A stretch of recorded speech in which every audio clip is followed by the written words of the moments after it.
Lyca productions Subaskaran தயாரிப்பில் அறிமுக இயக்குனர் ஏஆர் ஜீவா இயக்கத்தில் அனுபமா பரமேஸ்வரன் நடிப்பில் லாக்டவுன் டிசம்பர் 5 முதல் திரையரங்குகளில். டிட்வா புயல் காரணமாக புதுச்சேரியில் 4ஆம் எண் புயல் எச்சரிக்கை கூண்டு ஏற்றப்பட்டுள்ள நிலையில் பொதுமக்கள் மற்றும் சுற்றுலா பயணிகள் கடலில் இறங்க தடை விதிக்கப்பட்டுள்ளது. இதுகுறித்து நமது செய்தியாளர் ராஜ்குமார் வழங்கும் கூடுதல் தகவல்களை தற்போது கேட்கலாம். வணக்கம் ராஜ்குமார். புதுச்சேரிக்கு இன்று அதிகனமழைக்கான ரெட் அலர்ட் எச்சரிக்கை தான் விடுக்கப்பட்டிருக்கிறது. அது மட்டுமல்லாமல் 4ஆம் எண் புயல் எச்சரிக்கை கூண்டும் ஏற்றப்பட்டிருக்கிறது. ஆக பொதுமக்கள் மற்றும் சுற்றுலா பயணிகளுக்கு அங்கு கடற்கரையோரம் வருவதற்கான எச்சரிக்கைகள், அறிவுறுத்தல்கள் என்னென்ன வழங்கப்பட்டிருக்கிறது இன்றைய நாளில்? டிட்வா புயல் காரணமாக புதுச்சேரியில் 4ஆம் எண் புயல் எச்சரிக்கை கூண்டு என்பது ஏற்றப்பட்டிருக்கிறது. இந்த நிலையில் புதுச்சேரி கடல் மிகுந்த சீற்றத்துடன் காணப்படுவதால் பொதுமக்கள் மற்றும் சுற்றுலா பயணிகள் இந்த கடலில் இறங்க போலீசார் தடை விதித்து பாதுகாப்பு பணியில் ஈடுபட்டிருக்கிறார்கள். வங்கக்கடல் உருவாகியிருந்து டிட்வா புயல் என்பது புதுச்சேரியிலிருந்து 300 கிலோமீட்டர் தொலைவில் மையம் கொண்டிருக்கிறது. இந்த நிலையில் புதுச்சேரியை பொறுத்தவரை அதிகாலை முதல் விட்டு லேசான மழை என்பது பெய்ய தொடங்கியிருக்கிறது.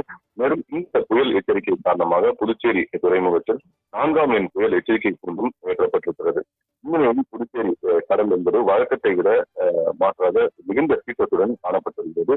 இதனால் புதுச்சேரி கடலில் இறங்கி பொதுமக்கள் மற்றும் சுற்றுலா பயணிகளுக்கு போலீசார் தடை விதித்துள்ளனர். மேலும் புதுச்சேரி கடற்கரை சாலை முழுவதுமாக போலீசார் பாதுகாப்பு பணியிலும் ஈடுபடுத்தப்பட்டிருக்கிறார்.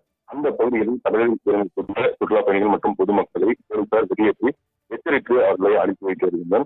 மேலும் இந்த புயல் பாதிப்பு நடவடிக்கைகளை மேற்கொள்வதாக புதுச்சேரியை பொறுத்தவரை 60 பேர் கொண்ட பேரிடர் மீட்பு குழுவினரும் 2 குழுவினர் புதுச்சேரி வந்திருக்கின்றனர். அவர்களும் இந்த பாதுகாப்பு பணியில் ஈடுபடுத்தப்பட்டிருக்கிறார்கள்.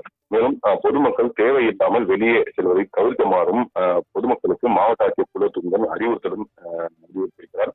இதனிடையே புதுச்சேரியை பொறுத்தவரை இந்த ரெட் அலர்ட் காரணமாக அதி கனமழைக்கு வாய்ப்பு இருப்பதாக எச்சரிக்கை என்பது விடுக்கப்பட்டிருக்கிறது. இதனால் புதுச்சேரியை பொறுத்தவரை இந்த தினம் புதுச்சேரியில் இருக்கக்கூடிய அனைத்து பிராந்தியங்களிலும் உள்ள பள்ளி கல்லூரிகளுக்கும் அரசு விடுமுறையும் அளித்திருக்கிறது. அதே போல் இந்த புயல் எச்சரிக்கை காரணமாக புதுச்சேரியிலிருந்து ஹைதராபாத் மற்றும் பெங்களூர் செல்லக்கூடிய அனைத்து விமானங்களும் ரத்து செய்யப்பட்டிருக்கிறது. புதுச்சேரியை பொறுத்தவரை 2 விமானங்கள் மட்டும் இயக்கப்பட்டிருக்கின்றன. அந்த விமானமும் ரத்து செய்யப்பட்டிருக்கிறது. மேலும் புதுச்சேரியை பொறுத்தவரை இந்த புயல் மழையை எதிர்கொள்வதற்காக அனைத்து பாதுகாப்பு ஈடுபடுவதற்கு அனைத்து அரசு துறைகளுக்கும் முடக்கிவிடப்பட்டிருக்கின்றன. குறிப்பாக மழைநீர் தேங்கும் இடங்களை வெளியேற்றுவதாக மின் மோட்டார்கள் உள்ளிட்ட விஷயங்களும் தயார் நிலை செய்யப்பட்டிருக்கின்றன.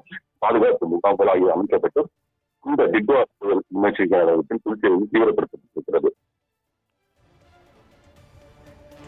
விவரங்களை வழங்கியமைக்கு நன்றி ராஜ்குமார்.